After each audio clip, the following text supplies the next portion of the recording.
back to the podcast. You were actually a podcast guest before, episode number 10. You talked about creating a small group culture, mainly in the context of youth ministry, but when you listen to it, it really is in the context of church at large. And so I know even today we're going to talk a lot about youth ministry, but I'm sure it'll apply to people in all kinds of ministries, leading youth, lead pastors, whatever. And so thanks for coming back.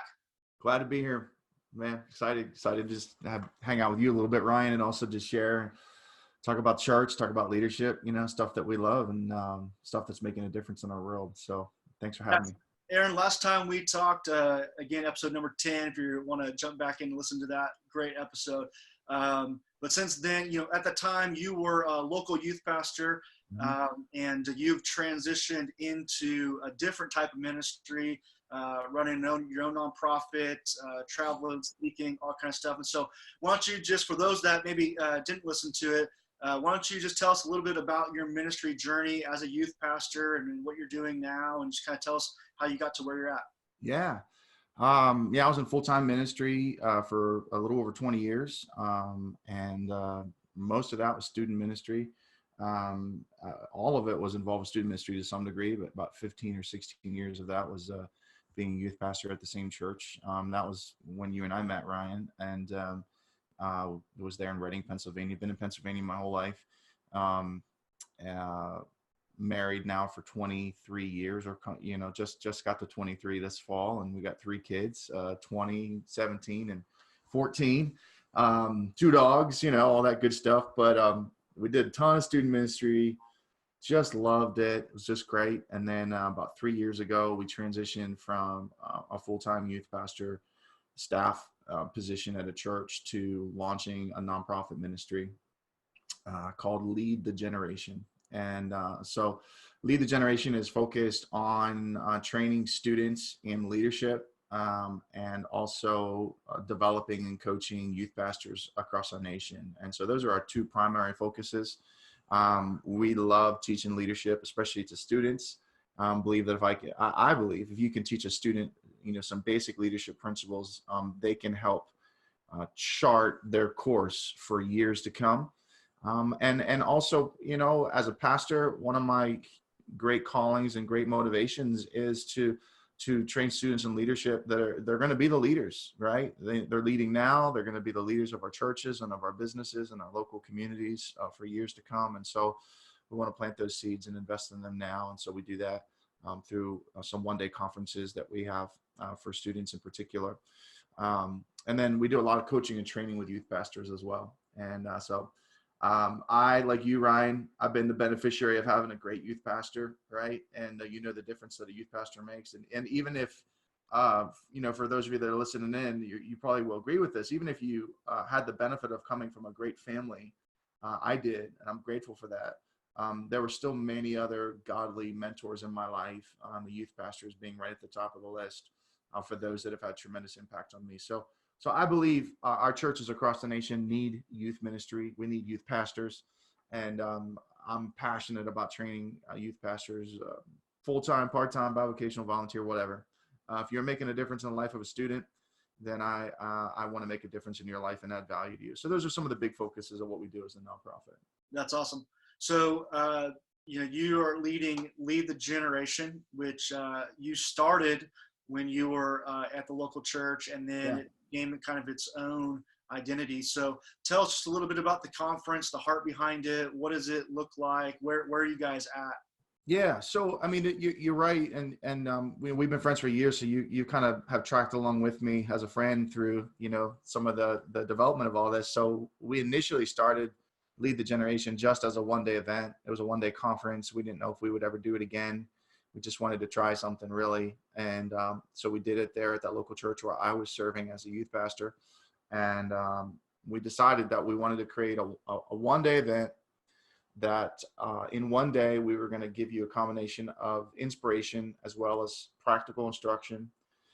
We wanted to price it so that not only could students come, but entire teams could come. So the big part of the vision of the conference has always been we want a youth pastor, again, whether you're full-time, part-time, bi-vocational, We want you to be able to come and bring your entire leadership team with you, all of your adult leaders, all of your student leaders. And so we price it as competitively as we can in order to make that possible. And we put it on Saturday, we put it on one day, all that stuff just to make it possible. So we did all that for that one day. That was the spring of 2016 when we had that very first conference.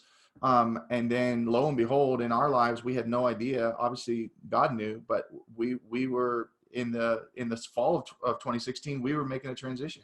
We had no idea. We didn't see it coming. In the process of that transition, my pastor at the church really felt compelled in regards to lead the generation. He said to me, and now I look back and realize how prophetic it was. He said to me, I really think you need to take this and do something with it. I didn't know what I was going to do. I was looking at, should I go youth pastor again, lead pastor, church plant, all this stuff. And so he released it. We took it. We've now done, we're coming up on conference number 7 and 8 next year, or maybe it's 8 and 9. I'm starting to lose count. We've probably seen, all combined over the years now, we've probably seen close to 3,000 adults and students come through one of our one-day conferences. And it's just provided a great avenue for entire leadership teams from student ministries and from churches of all sizes. So even if you are youth pastoring or pastoring at a large church that has a little bit more budget to work with, it's still nearly impossible for you to be able to send your entire leadership team to a national level multi-day conference. And those are great. You've been to those, Ryan. I've been to those. We love those.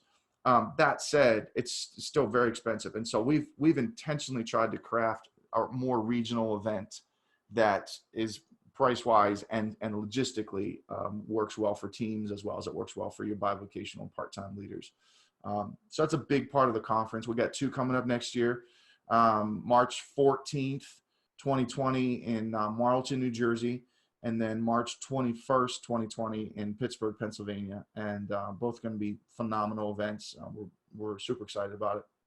Yeah. So why do you think it's so important for a youth pastor to bring their entire team? Why do you think it's important for them to bring their volunteers, their student leaders? Why is that so important? Yeah, I mean, that's a great question. And the only way I can really accurately answer it is describe how I felt as a youth pastor when I would go away to a conference and come back, and then I would try to transfer everything that God had done in my heart into the hearts of my adults and my students, and I couldn't do it. I just couldn't. I'm buzzing off the wall. Like, I saw this, and we did this, and and this was great. And I'm trying, and everyone's like, yeah, okay, cool. I try showing pictures. I buy the videos, and I bring them back, and we sit and watch them together, and and you just can never fully reproduce that sort of moment, especially the inspirational pieces, right? And so our very first conference was birthed out of me as a youth pastor being frustrated that, and mind you, I was in a good situation. I was at a church with a good resource and good budget given to me, and I couldn't take all my leaders to the conferences that I would get to go to maybe once a year, sometimes more. And so we were like, let's just bring the party here. And so that for me it was really like the moment of saying, man, this is not just what my church needs. This is what all churches need. So more specific to your question, what you gain as a youth pastor when you're able to take your entire leadership team away, whether it's for one day, whether it's for half day, you get joint enthusiasm, you get joint inspiration, you get to divide and conquer, and you go to that breakout and you go to that breakout and you go there, and then let's all come back and let's talk and let's discuss. You're building community, you're building relationship with your own team, while at the same time your entire team is networking with the world of youth ministry in your region. I could go on and on, but there's a ton of great resources and benefits from having that experience as the team. And so that's why for us, we just place such a high value on that. Again, we price our conference for adults at $39 and $19 for students, right? So I don't know that you can get it any cheaper than that. But and we have to raise the funds for that, and we underwrite that because obviously it costs more. But that said, the vision for us is we really want a church of any size to be able to bring their entire leadership team and experience the passion and the excitement, as well as the practical instruction all together. Yeah, there's just so much that you can't get when you're, driving the couple hours it might be to get there, Oh, yeah. hanging out at the gas station, eating burgers together on the way there, on the way back, Yep. processing stories. You just can't simulate that, on your own typically. And so, but Eran, you also not only are running your nonprofit, but you also wrote a book. And I want to read it. It says, the book is called 2023. Why the Psalm of Dying is a Guide for Living.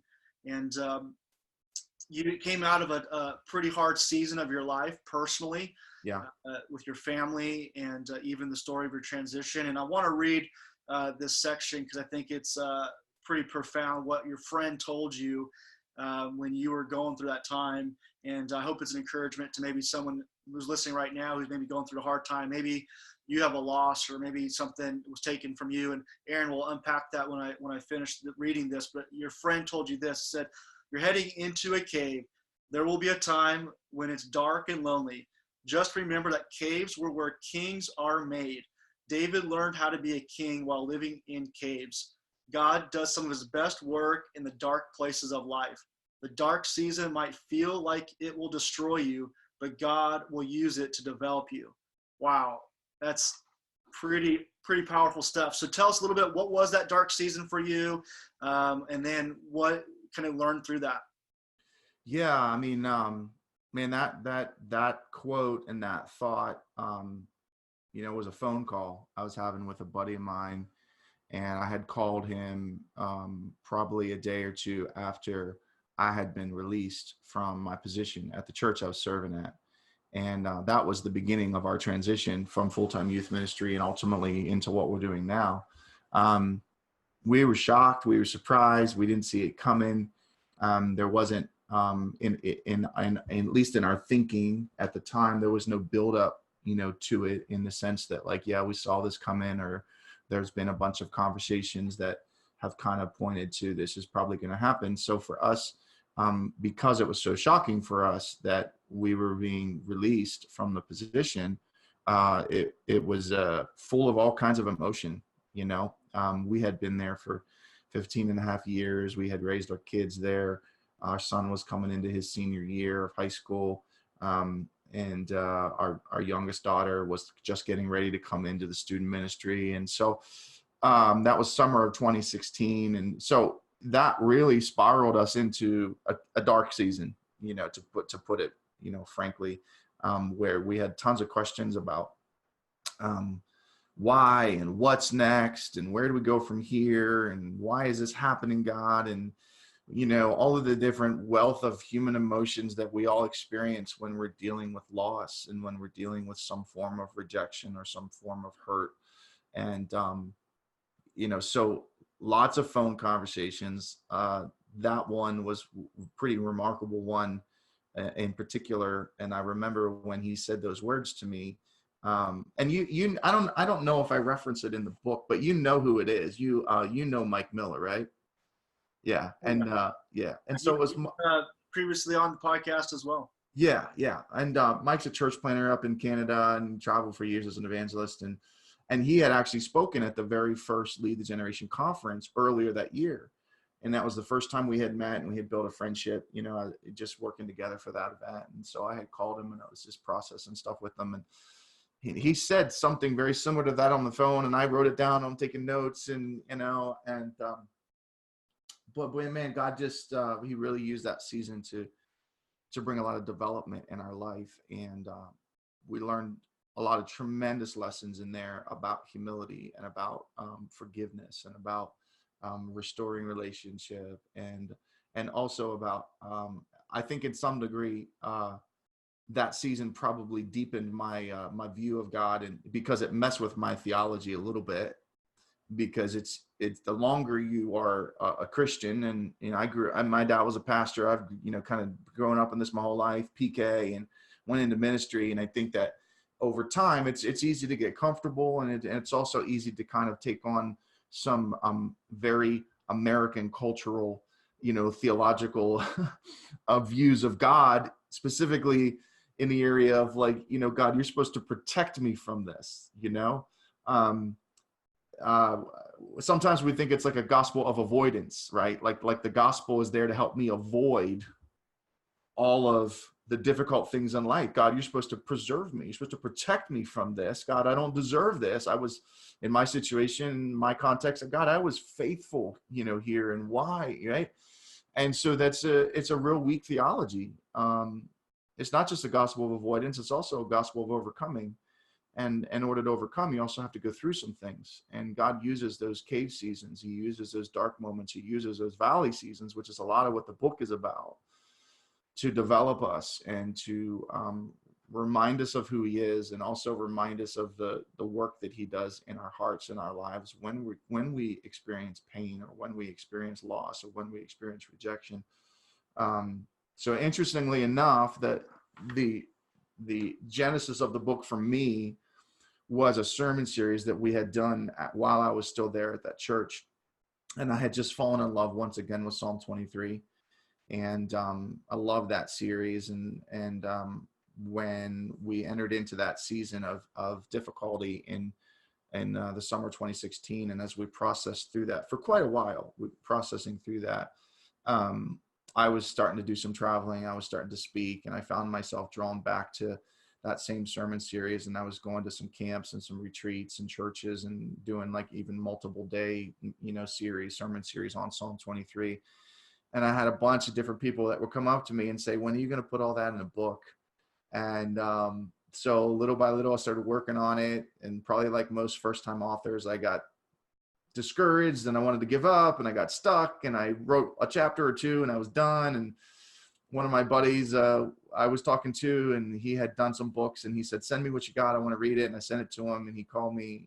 We had played basketball together at college, and he called me and kind of gave me a little bit of a butt kicking on the phone. Like, you need to finish this. This is great. And so, but I was writing all of that as I was still in some degree in that season, as well as kind of coming out of that season. And so, I'm sure you noticed this, obviously, even from that quote, but there's a lot of my heart and soul on those pages, because it's, we lived it out in so many ways. And so, And before that time with the transition, there was a loss in your own family that you share about the loss of a child. And you want to share a little bit about that too? Yeah, I mean, that was earlier in our marriage. My wife had a miscarriage, after our second child, Emma, was born. Then it was several years later, we wanted to, continue to grow our family. And boy, we were just shocked. And I mean, you never really prepare for that, right? You don't, when you've already had two kids, you don't go into the third thinking that it will be any different than the first two.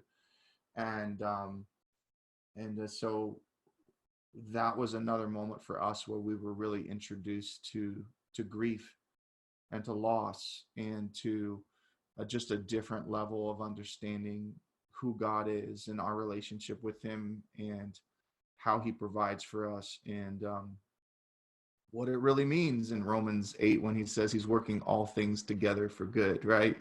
It's not saying all things are good. It's saying he's working it for good. And not during that season of the miscarriage, but during the summer of 2016, someone handed me a book by Sam Chand called Leadership Pain. If you haven't read it, I'd encourage you to read it. It's a brilliant read, and at the same time, it's a difficult read, because the premise of the book is that pain is the school of development that God uses to prepare us for greater levels of influence as leaders. And so for me, I read through it twice, and I could only ever really get through one chapter at a time, at which point I'd finish a chapter, and then I felt like just throwing it against the wall. Like, I hate this book, because who wants to read a book about how pain is good and God's going to use pain? And he says in the book, you should thank God for your painful experiences, because it means God loves you and he wants to develop you. And I'm like, well, that's garbage. But again, that's just it's a very American, weakened form of theology that we've grasped onto. And so God's used a lot of those experiences of loss in our life, the miscarriage, and the loss of the position that we have been in for a long time, and some of even the friendships that we lost through that transition, God used a lot of that to develop us and to deepen our relationship with one another, me and my wife, with our family, our kids, and with him.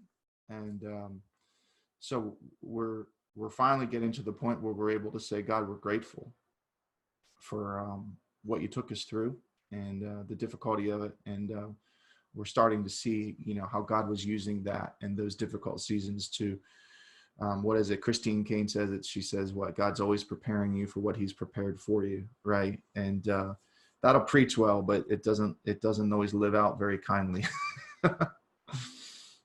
Yeah, those are tough. So maybe for the person that's going through a tough season right now, what encouragement would you give, maybe from your own experiences, or maybe something you mentioned in the book? What encouragement would you give to them in this moment of pain and sorrow or loss or transition? What, maybe something from the book or even just from your own life? Yeah. Well,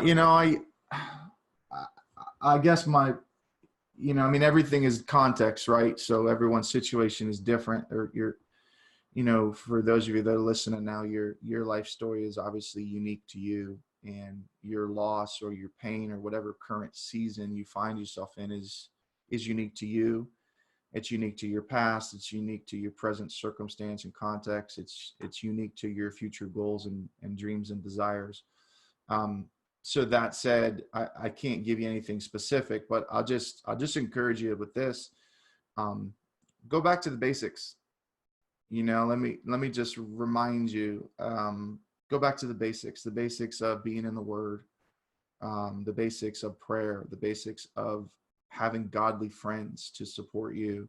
The quote that you read, Ryan, that's a godly friend, Mike Miller, who just encouraged me and prayed with me. And he was one of dozens of phone calls and friends and conversations that I had as I was journeying specifically through that, season. And I have pages and pages and pages of things that I wrote down that people said to me during those times that, I just cherish. And sometimes I'll go back and even reread those. So I just would say, go back to the basics and, get a word from the Word and speak it over your life until you believe it, and speak it over your life until you not just believe it, but you begin to see it, And so I think for me, those are probably some of the biggest things. And I'll also say this too, that for some people, going back to the basics means be willing to get whatever help you need. So if that involves a therapist, if that involves a counselor, if that involves some form of life coaching, or what is it that you need? Again, that's where like your loss or your grief or your season of difficulty is unique to you. And so what worked for one isn't necessarily applicable for another. And I think that's where we have to be willing to wrestle through some of the different wealth of emotions and kind of mental blockades that can be formed in us during those difficult seasons. And so that for me, that's a part of going back to the basics too. Having some professional help in areas that I need help can be huge. That's one of the trends that I really appreciate that has kind of changed, is that idea of getting help from a professional therapist. Yeah. As that stigma of, oh man, only the weirdos or the really, really down out people get professional help from a therapist, as that wall seems to have really broken down over the last few years and really has become commonplace and accepted as a practice for people that are going through hard times. Yeah. You're making an investment in yourself, so if you, especially those of you that are listening that are in a leadership role, ministry, right?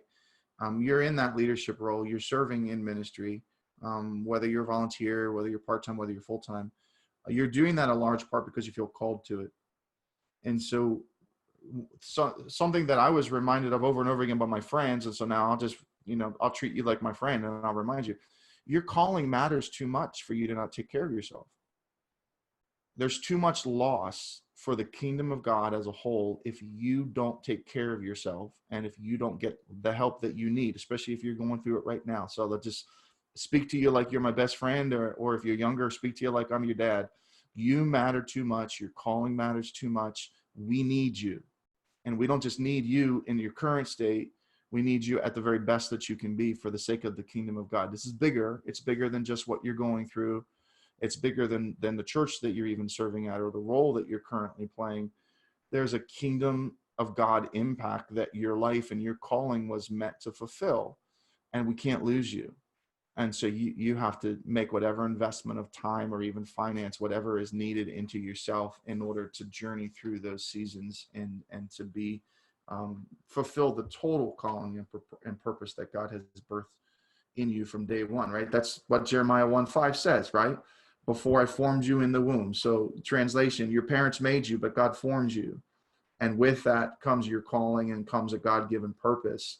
And you're here in this world today, and you have a purpose in this world today to fix a very specific problem within the kingdom of God. That's why you're here. Sorry, I just started preaching. I apologize. I think there's an organ playing in the background. I'm not sure about but no, I just want to encourage somebody who's listening today, don't give up. You keep on moving forward and do what you need to do to journey through that difficult season. No, it's so good. It's so good. So Eran, you travel around quite a bit to different churches, youth ministries around the nation. So what are some trends that you're seeing maybe in the church at large or in youth ministry itself? What are some trends you're seeing? Yeah, I think in the youth ministry world, I'm excited. There's some trends that excite me and there's some that concern me, right? So I'm excited with a lot of the young leaders that I'm running into. I'm excited with the focus that they have on discipleship. I'm excited with the focus that they have on building relationships with students. I think there's a lot of really sharp young leaders out there that are really understanding the changes that have happened in youth ministry, or the changes that need to happen in order for us to be relevant to Gen Z kids, Generation Z, the kids that we're ministering to today. And so to me, that's incredibly exciting. Part of that trend that I see, I do so much coaching with youth pastors. We have about 40 youth pastors that we're currently coaching right now for this year. Next year, that number will probably be closer to 200 because of, some of the things that we're doing with Lead the Generation in coaching youth pastors in particular. But that said, I think that's another trend I see where youth pastors are starting to realize I need more than just some long distance mentors, some good books, some podcasts, some of my favorite preachers, and maybe a conference once a year. I need a community of youth pastors and coaches in my life that are going to speak into my life. And so I'm excited about that trend. I think that that's great. On the flip side, I'm also running into a trend where there's churches that have decided to take what I would call more of a corporate or CEO approach towards a lot of their ministries, and youth ministry falls to the bottom of that chart because it's not as glamorous as maybe some of the other, aspects of church ministry and church culture that get so much attention. So it's not a well-polished service or a great band or, great lights and shows and videos and graphic designs and all those things. And I love all that stuff. You have to kind of, right? If you do youth ministry your whole life, you have to. But I think I've seen some churches starting to head towards the trend of, we don't really need youth ministry. Our Sunday morning services are so relevant anyways and are so, polished that students can get more out of this than they could out of, a youth ministry or whatever. And that's a trend that's deeply concerning to me because you're missing the whole point of youth ministry. It was never about the program, even though youth ministry did well. It's funny now because Ryan, you and I see this, right? What a lot of lead pastors are doing now on Sunday mornings is what youth ministries have been doing for years. Right? And now the lead pastors, all those guys are now lead pastors. right. All those youth pastors are now lead pastors, so now they're doing it, right? And so now we think, because we're doing it on Sunday morning, we don't need youth ministry anymore because I did that for years and this is great. To me, I'm like, you're missing the whole point of youth ministry. It was never about the program. It was always about the relationship. Because biblical truth doesn't travel well through a program. It travels best through a one-on-one relationship.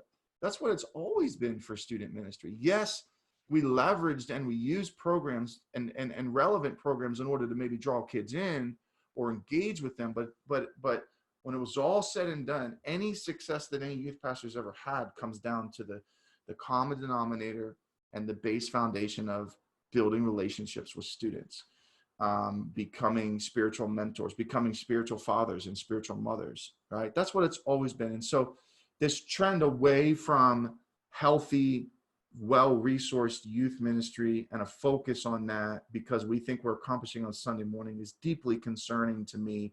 We will never train the next generation. We'll never reach the next generation. We'll never fully develop the next generation because we have a polished Sunday morning service. I'm not saying it's not important. I think it is. I'm just saying we have to maintain our commitment to youth ministry done at the grassroots relational level. And so a lot of what we're teaching and coaching in our ministry with Lead the Gen, and a lot of my encouragement to lead pastors that I'm partnering with, and in whatever context, is along those lines. Yeah, and talking about the Sunday morning experience and connecting with the church.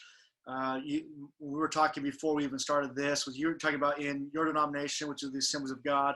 Talk about those numbers of youth pastors that you shared with me. Yeah, I mean, deeply concerning to me. Thanks for reminding me of that, Ryan.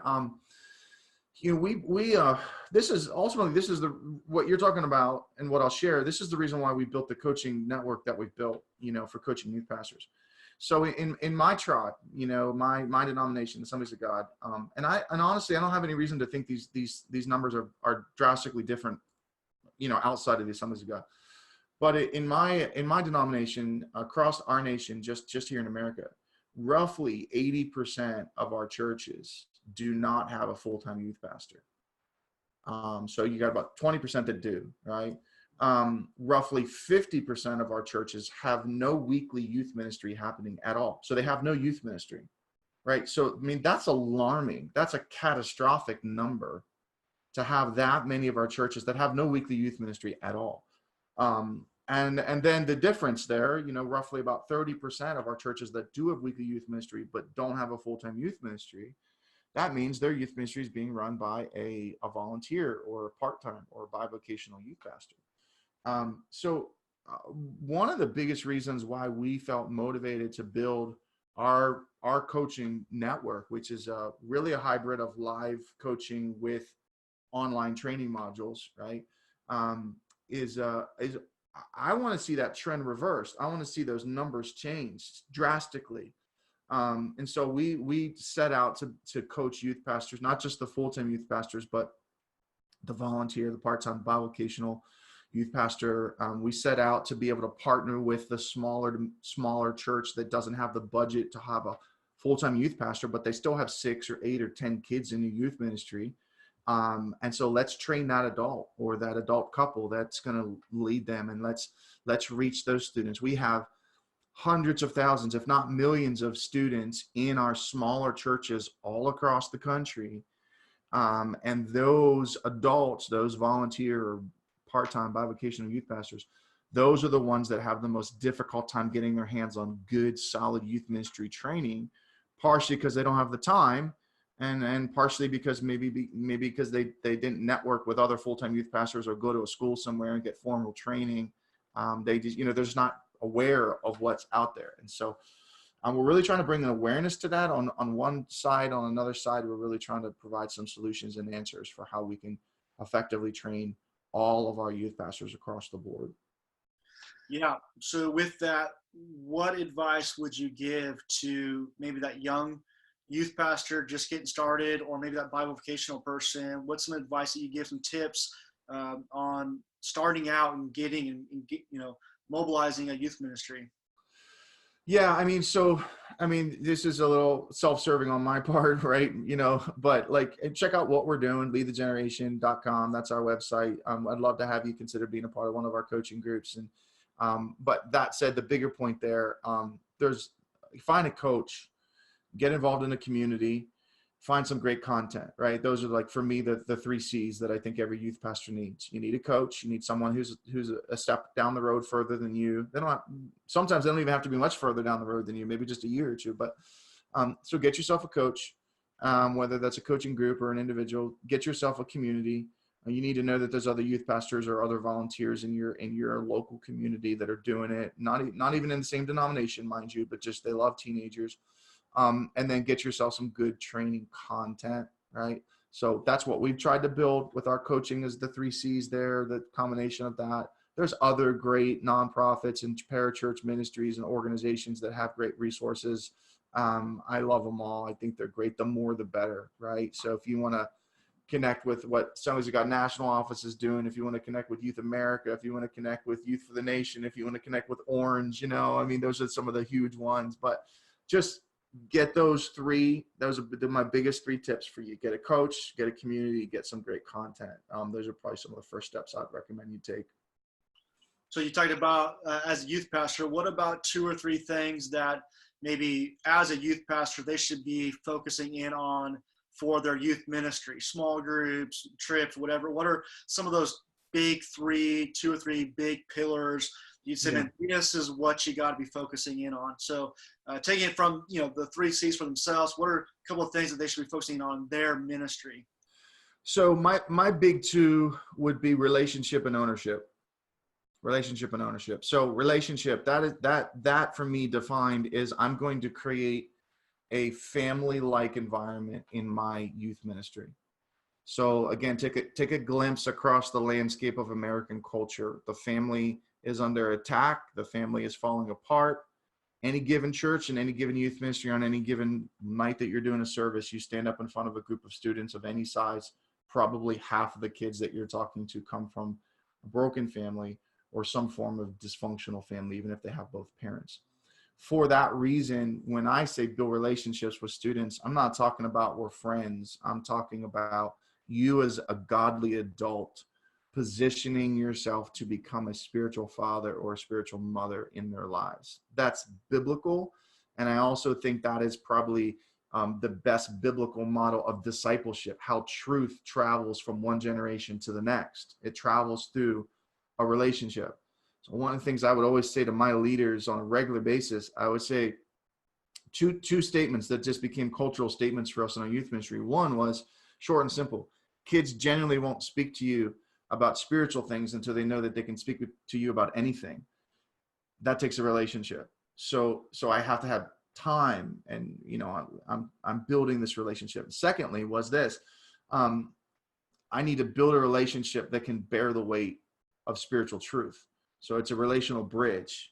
And as that bridge is built relationally, then spiritual truth can take place from, my heart or from my mind into theirs. And so to me, that's the most important aspect of any youth ministry is there has to be a relational foundation there. Whether it's a small youth ministry, whether it's mid-sized, whether it's large, it doesn't really matter. It has to be relational. There has to be a culture there where specifically godly adults are building relationships with students. So to me, that's the relational piece. Secondly, I said ownership. So this is huge.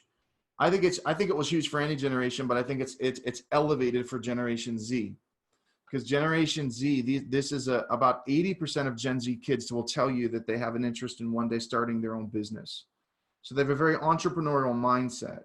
Part of the reason for that is they're the first generation that they were born with one of these. Like they've never known not having a massive amount of content at their disposal. As a result, their view of content is different than the millennial generation. So the millennials got one of these about halfway through, and they're like, so much content, this is amazing, I can watch everything, right?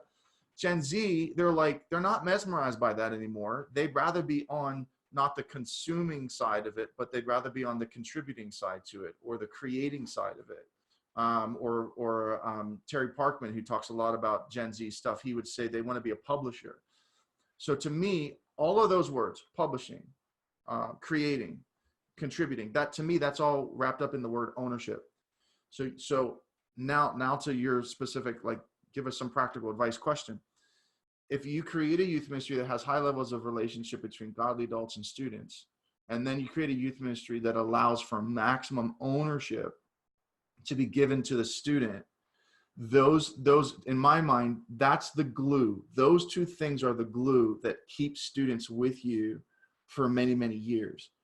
What you'll see if you do youth ministry long enough, you'll see this pattern where when kids are junior hires, they come on a regular basis because their parents make them come. When they're 9th and 10th graders, they'll keep coming because if they have good relationship, they'll keep coming, right? When they hit about 11th grade or whenever they get a driver's license, if they don't have significant amounts of ownership in that youth ministry, they're gone. because now there's a bunch of other opportunities out there for them now that they can drive, or one of their friends can drive. They have there's a lot more competition that you're dealing with at that point in a student's life.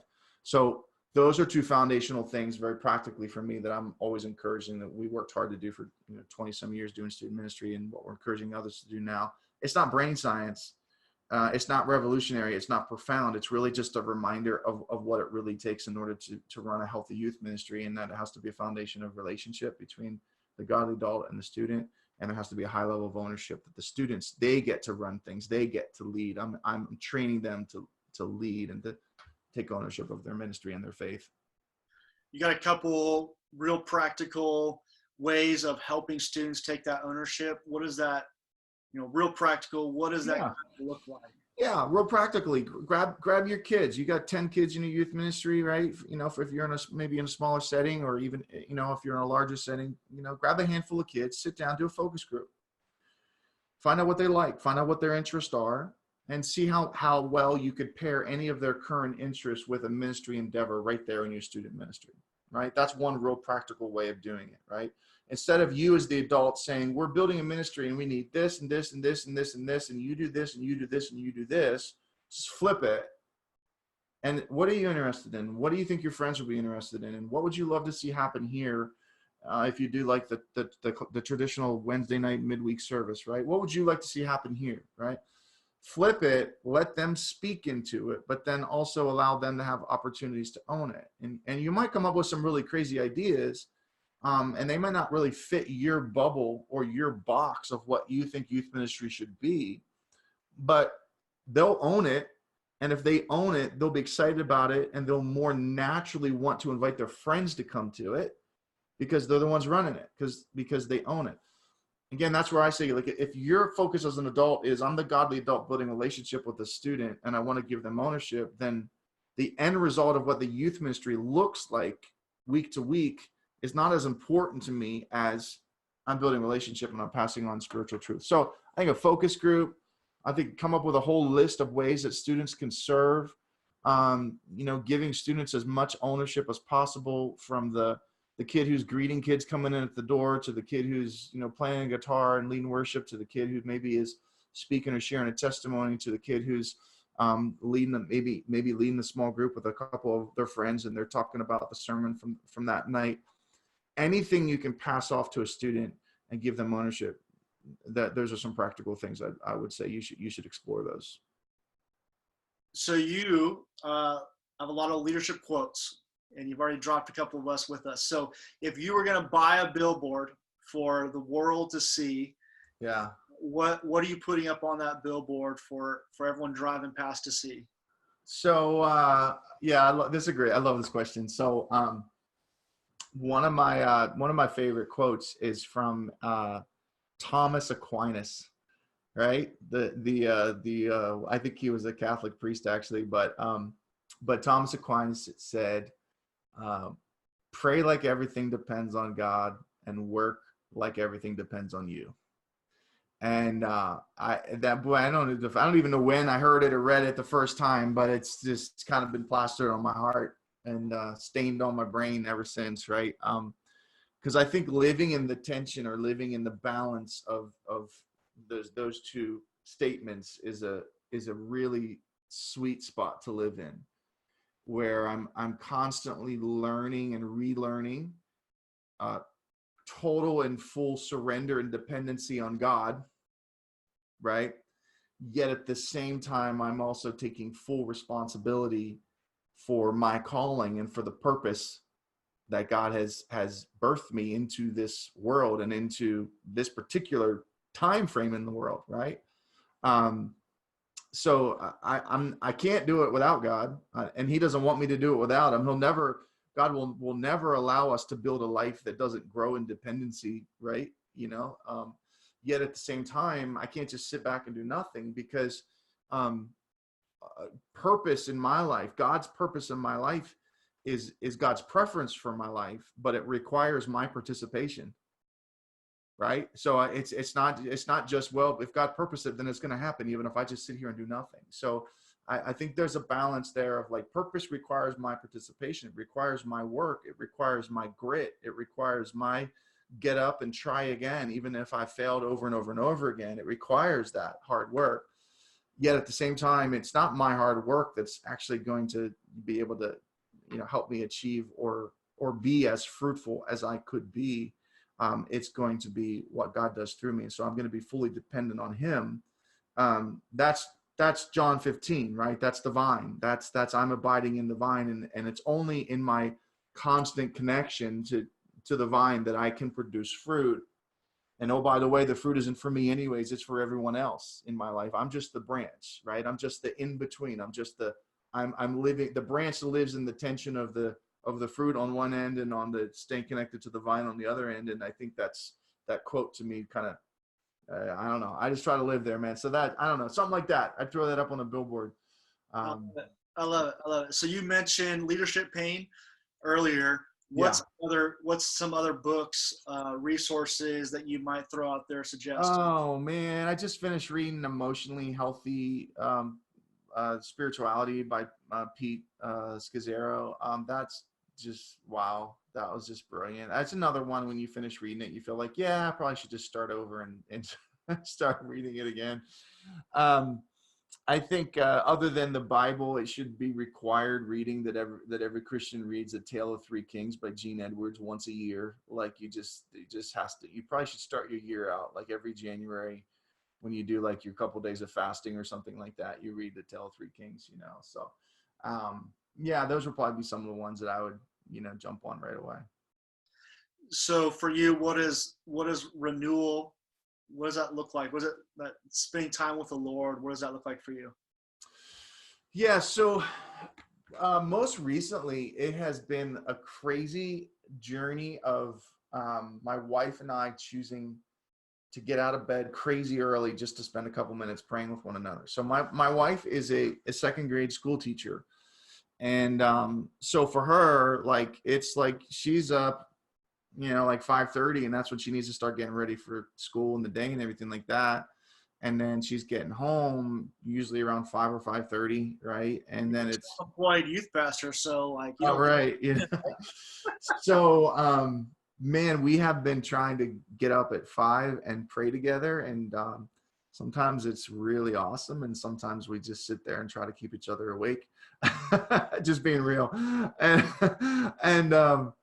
But as far as renewal goes, it starts there for me, and then usually when her, she heads up to get ready, and it's usually reading, and it's worship music and praying. I'm most naturally an introvert, and so I need that time to just kind of be by myself and sit there. Usually one of my dogs is cuddled up under a blanket, right beside me or something like that. But generally speaking, that's where it begins for me. I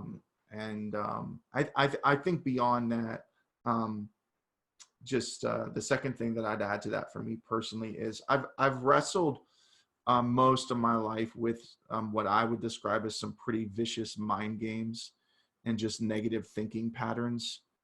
This is actually reminding me, as I'm saying, of another great book that I'd recommend. The 4-8 Principle by Tommy Newberry is a brilliant read about the power of Philippians 4:8. Think, whatever is pure, whatever's holy, whatever's right, you probably know that verse. Think on these things. And so that's another one that, like, man, I need to read that book again, because renewal for me oftentimes has been disrupted or been unachievable in my life just because of perpetual daily negative thinking patterns, right? And so I love that book because it's biblically based on one hand, but on the other hand, he unpacks a little bit of the science behind negative thinking patterns and how they create almost like it's like a thinking rut. If you think of like a rut in a road that's just been driven in by heavy trucks or by ice or snow or whatever, and you can't really get out of that rut. And that's been so talk about renewal. It's just been a renewal of thinking for me, which that's what Romans 12:1-2 says anyways, right? That we're transformed by the renewing of our mind, right? So Paul is referencing thinking, and obviously Paul wrote Philippians 4:8 as well. So he knew something many, many years ago that our scientists are just starting to figure out, which is the power of thinking biblically. So another great book, but for me, it's a big part of my renewal too. Yeah. Any annual retreats or reviews or annual maybe patterns? And you mentioned, fasting, things like that. So anything you kind of do on an annual basis? Yeah, like for me, I really like part of this is just the season of our life as a family, like with my wife working and being, like it's summer is really hard for us to like create like good renewal moments and vacations and stuff like that. Like right now, like I'm most of summer I'm on the road traveling and speaking at camps and churches and stuff like that. And um so I really try to wind down December right about this time, when we're recording this podcast is usually for me when I'm trying to really wind down and take some extra time off. And so that would probably be a big part of my cycle. It's just kind of a significant slowdown period for a couple of weeks. I haven't done much with things like personal prayer retreats and whatnot. I've always wanted to, I just haven't done it, no excuses, just haven't done it. My dad did them all the time, man. I'm going up to the mountain, pray, so I probably something I need to, just intentionally block some time out for. Well, speaking of going to the mountains and praying, you went and you hiked Kilimanjaro. Oh, I did. I prayed all the way up that mountain and all the way down. I actually prayed real hard. Just real quick, as we wrap up here, Kilimanjaro. Just talk about it. Talk about that journey. Why you do it? Talk about that journey. What did you learn from it? So, like one of the most amazing experiences of my life. My dad and I. So I've done it twice. My dad went the first time with me. This was back in 2011. We were raising money for an organization called World Serve, and they do a lot of clean water initiatives in East Africa, water wells and whatnot. And so we were getting sponsored and raising money for that. And just incredible father-son experience. Man, I took so many lessons away from that. I know just leadership. We talked earlier about the value of having a coach, in the Kilimanjaro setting, it's the value of having a guide, somebody who's been there, someone who's just been one step up the mountain further than you, someone who knows what's coming up next, who can guide you or so that was a big piece. A lot of hiking Kilimanjaro has less to do. I mean, it's a hike. It's not like ice axe and, scaling the side of a cliff or anything crazy like that. You're just hiking, but because of the high altitude, it's incredibly difficult on your body to acclimatize. So they pace you very intentionally, and you're paced slower than what you would naturally walk. So your natural gait in walking is much faster than a Kilimanjaro hike. And that drives you batty at first because you're like, come on, But see, there's a good life lesson there too, that, there are times and there are seasons in life where God is intentionally pacing you. He's bringing a slower gait to your season or to your journey than what you feel comfortable with. But it's because, again, back to something I said earlier, because God's preparing you for what he's prepared for you. So in a Kilimanjaro setting, your body is acclimatizing to the altitude. And so you have to go slower to allow room for that to happen. It can't happen quickly, and so there's a lot of lessons like that seasonally that I took from there, and just the camaraderie, the encouragement of those around you, helping you make it to the top. And I know for me and my dad personally, he wasn't able to make it to the summit. He had to turn back in the middle of the night on the very last summit push, and man, that was just so devastating for both of us. And one of the guides took him down, and then I continued on. But boy, I learned a lot during that last couple hours of that climb, just about, the value of friends that support you and encourage you. And man, I can just go on and on and on. I'm sorry, I have to say, all the time, but no, I love it. Yeah, incredible. I mean, I encourage anybody to go and do it. I know that organization I referenced, World Serve, they actually still sponsor Kilimanjaro climbs. They have one coming up in January next month. It's probably too late at this point, but they do those often, and it's all for the cause of clean water well initiatives in East Africa. Am I correct in saying it's the highest mountain that you can hike? In Africa. It's the highest peak in Africa. It's 19,320 feet.